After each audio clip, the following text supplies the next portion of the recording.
ESL to adults. Classroom Approaches in Action. A project of the New American Horizons Foundation. Betsy Parrish and Marianne Flores, consultants.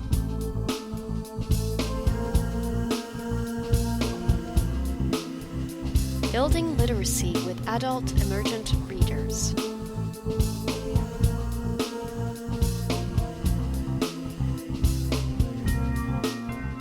Andrea Eckelberger demonstrates how she helps learners develop beginning literacy skills.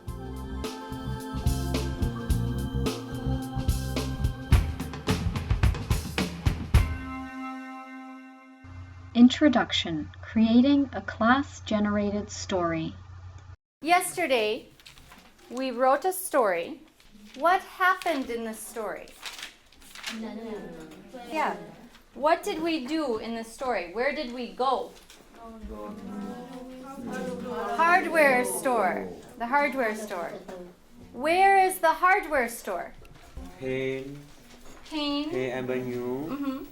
This is a class for emergent readers who haven't been in the United States very long, and we're working on developing literacy skills alongside of life skills to help them to be successful while living in the United States.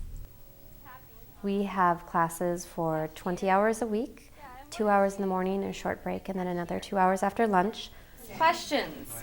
Yeah. Well, we used the language experience approach where we all had a common experience that we did together, and while it was happening, I took pictures and printed them out so that I could show the students, and we went through the pictures, and in each picture talked about, as a whole class, what do you see in the picture, what did we do, what is this person doing, and then as we were talking out and as the students were giving me the language that they remembered and that they already knew from the previous units that we've been doing, I would write the story down on the board. So when we finished, we had a story where a lot of language that the learners were already familiar with, that they'd already talked about and thought about, with a few additional words that I helped them put in there with vocabulary that I wanted to make sure that they knew.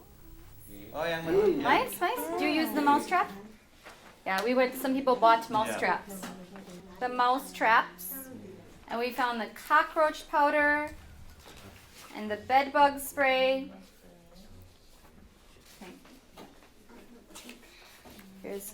And Ning found some other things. What else does Ning have? What else did people buy? Stove cleaner. Yeah, stove cleaner. And what is this? I feel like there's no sense in teaching someone how to write something if they don't know how to say it first, because you have to know what a word means for it to have any meaning when you're writing it. So we do a lot of work with vocabulary development, getting people to feel comfortable talking about themselves, sharing information, but we're always trying to bring that back and connect it to print to give what they're writing meaning. In the bag, and change, gives you change. Good. And then what do we say? Thank you. Thank you. Okay. And how did we feel? Happy? Happy? Maybe a little bit cold because it was snowing a lot. We had to go back to school. Okay. Working with the whole story. Can everybody take out your story? And I want you to look at the story, read it in your head. Okay, so read the story quietly. Read it in your head. The day before, the learners copied the class-generated story into their notebooks. Okay. Does everybody want to put your finger on your paper? I will read the story. You read your paper and follow along. So right now, just listening. Okay. On Friday, we go to the hardware store. The hardware store is on the corner of Payne Avenue and Maryland Avenue. We ask questions. Following along with the text, while Andrea reads aloud, helps students connect oral language to print, an early step in literacy development. We find the bed bug spray. We find the stove cleaner, wall cleaner, dish soap, and washing machine soap. We pay money to the cashier. Good. Okay. This time, I will read one sentence. Everybody listen, then repeat. Okay. On Friday, we go to the hardware store. On Friday, we go to the hardware store. Repeating the sentences reinforces the connection between spoken language and the written word. Good. We say thank you. We say thank you. We are happy. We are happy. Good. Are you ready to read it all together? Yeah. All right. Ready? 1, 2, 3. On Friday, we go to the hardware store. Well, I think the most important thing for emergent readers is repetition, that they're seeing the same words over and over and over until they're familiar and comfortable with them and can use them in a lot of different contexts. So we do a lot of repetition, we do a lot of scaffolding, where each lesson in a unit builds on the one before and goes back and uses words that they've learned previously. And we do a lot of work with pictures. I use a lot of visuals to support what we're talking about. I act things out a lot. I encourage learners to act things out a lot when they're telling their stories. We draw pictures, sort of anything that we can use to get the language across and negotiate the language together. That we wrote yesterday. You guys do really, really well. Working on parts of the story. So let's practice reading some of the words from the story. What is this word? Friday. Friday. Good. Go. Cleaner. Yeah. Stove. Cleaner. Yeah. While working on individual words in the story, Andrea also has learners work on pronunciation of more difficult sounds. Hardware store. So store. Stove. Yeah. Yeah. Stove. Store. Good. Will. Bed bug spray. Bed bug spray. Yeah. Dish soap. Good.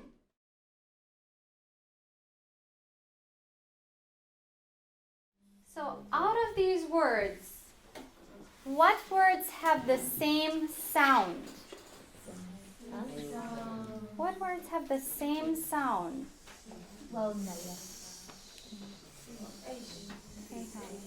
How about for, like this word? Will. What other word sounds like will?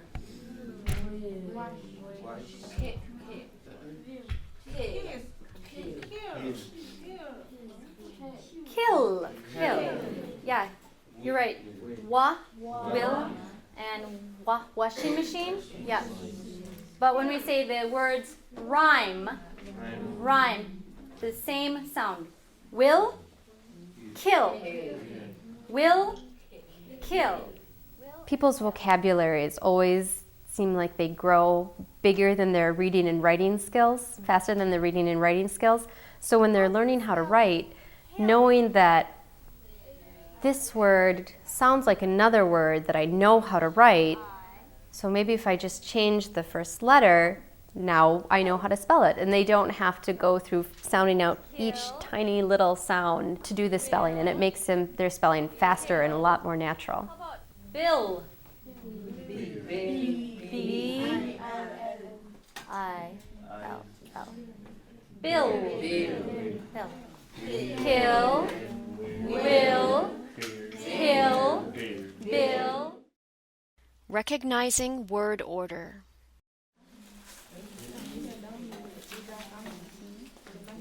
Ask. Andrea gives each student 2 words from the story. Hardware store. Cashier. Right. Let's go around the room. One person stand up. One person stand up. Read your words. So Tinton, do you want to go first? Okay, show your words.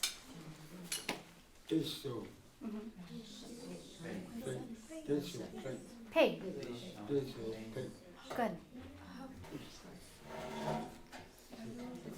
Stove. And good. Go. Good. And dear find Yeah. Find and cashier. cashier. Cashier. Good. Well, Friday. Good. Friday. So is everybody ready to make the sentences? Up here? Okay. On Friday, we go to the hardware store. So, on Friday, we go to In this activity, Andrea checks to see if learners recognize their words and if they can recognize where their words go in a sentence. the hardware store. Okay. And do we have one the or do we have 2 the? Does anyone else have the? The. Okay. And you are going to change. Yeah. Because you're the big letter, the big letter, the big T. So you will be at the front of the line. As learners line up, they work on word order, use of upper and lowercase letters, as well as punctuation. Wait. Go.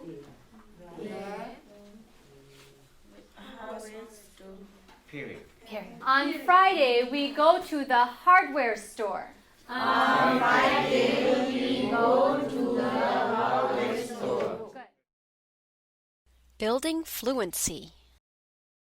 Listen and tell me which ones are stronger. On Friday, we go to the hardware store.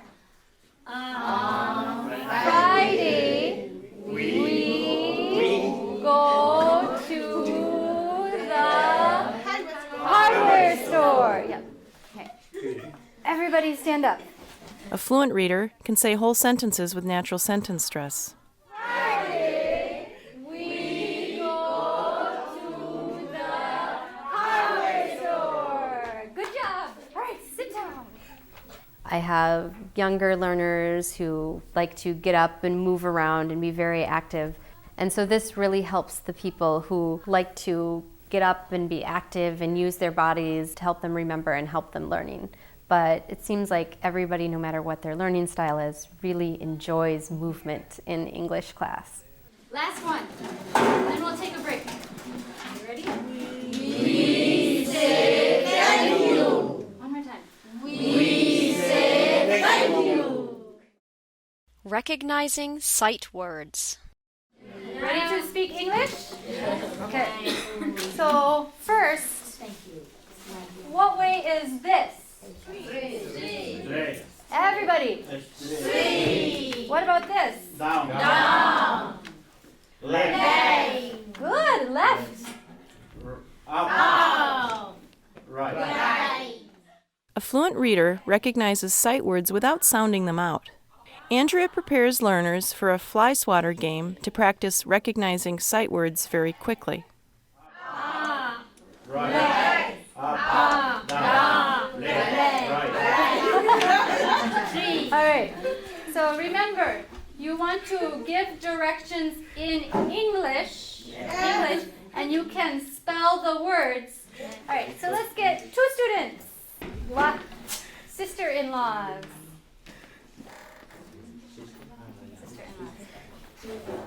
The word is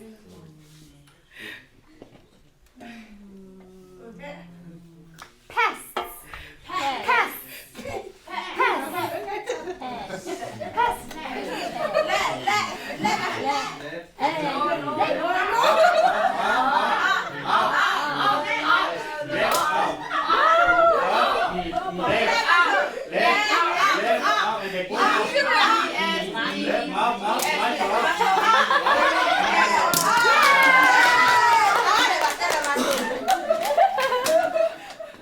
Only 2 learners work at the board at a time, but all of the learners are getting practice with finding sight words as they give their classmates directions. Yeah, so left, up, left. And let's do one more.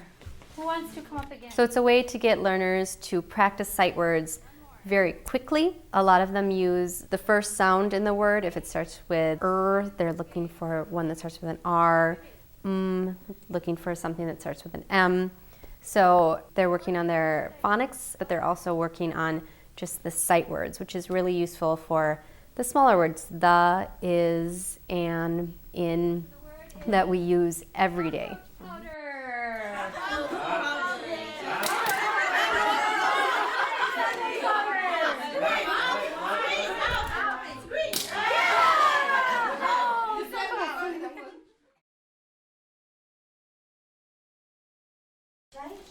Yeah, we're going to change to something different.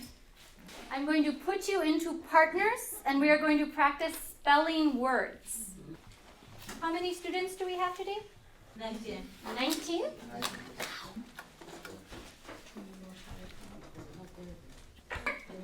Find your partner and sit down with your partner.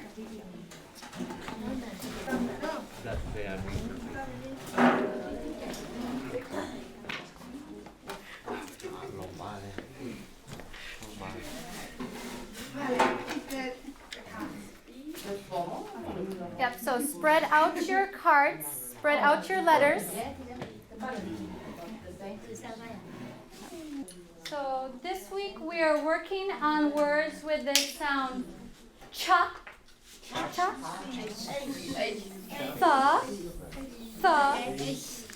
th, and so number 3.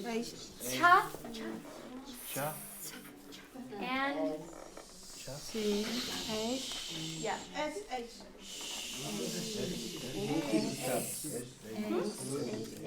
No T?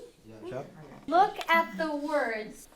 Which words have the cha? Change. Change. Good. What words has the th? Say it louder. Thank you. Yeah. Th. Thank you. Thank you. Okay. Good. And what word has the dish soap? Good. Dish soap. Dish soap. Any other words with the sh? For these decoding activities, using words learners can understand is key. Machine soap. Washing machine soap. Okay. So I will say a word and you will spell the word. The first word is with. With. Wa. Is. Wa. Yeah, so wa. And then you have with. One I. I. Which one sounds like I? Yep, there it is. Good. With. With. Wa. Yeah, so good. With. How do you spell with? W-I-T-H. So which one does it go under? Which way? Right. Left? Right. Right. With. Wa. I. Is. Put them together. With. So 3 different groups. Who has a word that has the sound cha? Cha. Cha.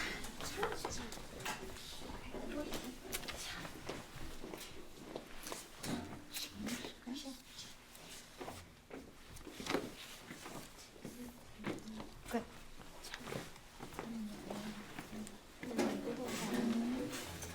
Wait.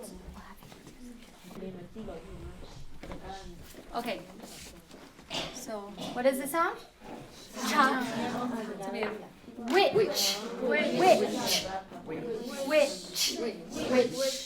Like for Halloween, does everybody know the witch? Which? Teacher. Okay. Teacher? Teachers. Yeah, every day you are teachers. Students and teachers together. Yeah. Cockroach powder. The cockroaches die. Yeah. Cockroach powder. Okay. Returning to the whole story. So last thing, we are going to practice asking some questions and the answers. What is always the first question? First question. Every time. We're going to do the paper. What's always the first question? What is your name?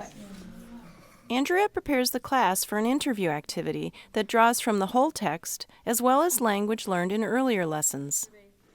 What is your name? What is your name? My name is Machu. Okay. So everybody, can you repeat? What is the problem?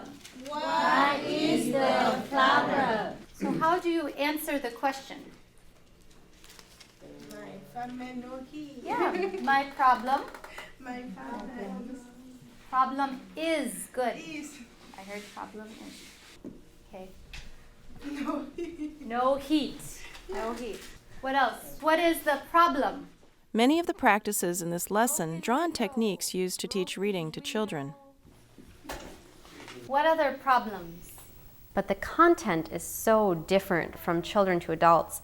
And it's really, really important that as ESL teachers, we're respectful to the experiences that our students are having in their lives and that they've had before and what they are bringing to the classroom with them. So while a lot of the overall structure is the same, the content really needs to be important to what the students are experiencing right now and what they want to learn and what they need to learn to help themselves and their families.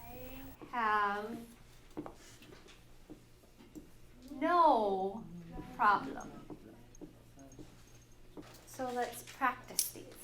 Number one. What is your name? Answer? My name is Blah, blah, blah. And question number 4. What is the problem? My problem is okay, let's put on this one. Broken toilet. Okay. I always ask my students, tell me about your lives, what's happening. And something that kept coming up a lot was housing and particularly problems in their apartments. So I went to a low-income housing complex where a lot of my learners are coming from every day and spent some time talking to the manager and asked her, what are some of the problems that you're seeing a lot? What are some things that you would like people to know, that you would like to be able to tell them? I can help you, I'll teach them in English class. Name. What is your address? What is your telephone number? What is the problem? So then I was able to talk about them in the English class and teach students about it in the English class and also teach them strategies and good ideas of things to do to deal with these problems in their apartment. that's good too. Okay, so we are going to count off 1, 2, 1, 2. Yeah. And number 1s, you are going to have the paper. So number 1 will ask the questions Number 2, you are going to speak English. The answers. And then number 1, write the answers. One of the things that I wanted learners to be able to do at the end of the lesson was to be able to see their landlords and say, I have cockroaches, or I have bed bugs, I have mice, and tell the landlord that they had a problem so that the landlord could then come and do something. 10 minutes? Yeah. So for 10 minutes, try to speak only English for 10 minutes. In addition to reading and writing, this literacy lesson includes extensive speaking practice. Together? Do together? Okay. Good.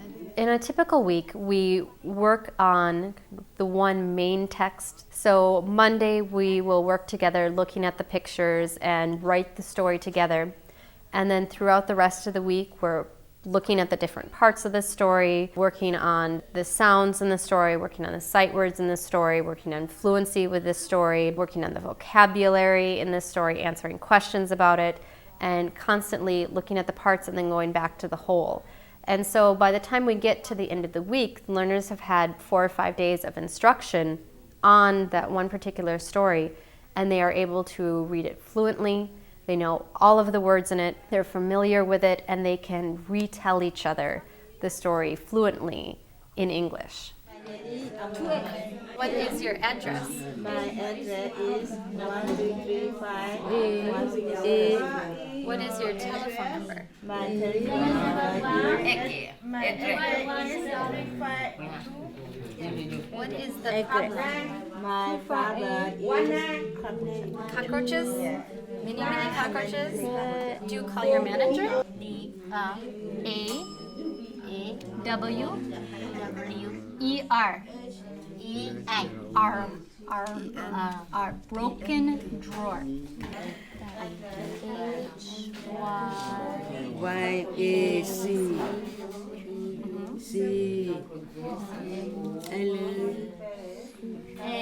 What does your landlord do? Landlord, I come to home. He comes to your home?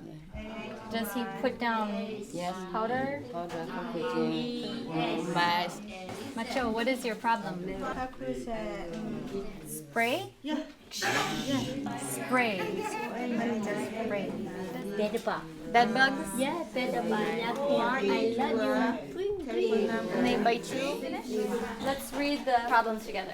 No heat.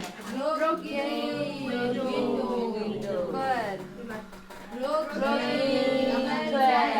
Toilet. Okay, very, very bad problem. Call your manager. Yeah. Well, the United States is a hyper-literate society. There's print everywhere, and every day I have students bringing me in things that they've brought home from their kids' schools, things that they've received in the mail, tons and tons of forms that they need to fill out.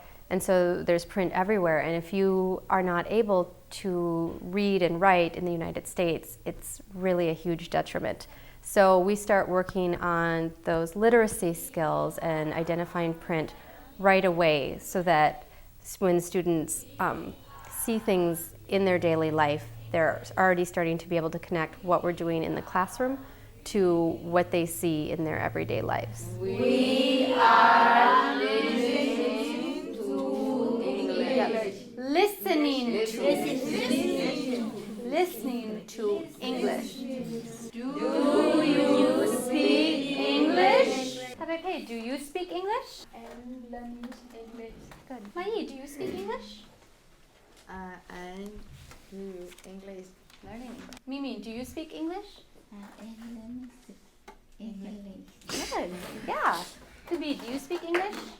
I learn to speak. Well, we start as the text as a whole so that learners are able to relate it to their lives. And then we break it down into the different parts to work on literacy development and decoding. And then we bring it back to the whole so that students can see how, once again, how it can be used in their lives and how it applies to them. So for the whole, we developed a story together, had a common experience and developed a story together that was something that was personal and important to them. And then we did the different parts with working on sight words, sound symbol relationships. We did some work with fluency, and then we went back to the whole where we talked about asking questions of each other that could also be said to the landlords, so bringing it back up to their lives outside of the classroom again.